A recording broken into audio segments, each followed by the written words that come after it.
অপেক্ষার অবসান, ক্যাপ্টেনের নাম ঘোষণা করে দিল কেকেআর। ইন্ডিয়ান প্রিমিয়ার লিগ শুরু হচ্ছে 22শে মার্চ। প্রায় সব দলেরই ক্যাপ্টেন ঘোষণা হয়ে গেছে। অপেক্ষা ছিল কলকাতা নাইট রাইডার্সের।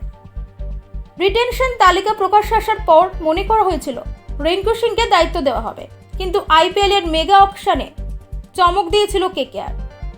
ভেঙ্কটেশ আইয়ারকে নিয়েছিল চড়া দামে।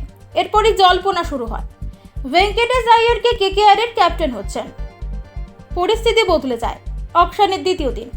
শেষ মুহূর্তে অজিং রাহানেকে নেয় কেকেআর। ক্যাপ্টেন্সির দিক থেকে এগিয়েছিলেন অজিং রাহানে, তাকেই ক্যাপ্টেন করা হলো। সহ অধিনায়ক ভেঙ্কটেশ আইয়ার। আইপিএলে প্রায় সব টিমেরই ক্যাপ্টেন ঘোষণা হয়ে গেল, বাকি রইল শুধু দিল্লি ক্যাপিটালস। অজিং রাহানে অতীতেও কলকাতা নাইট রাইডার্সে খেলেছেন।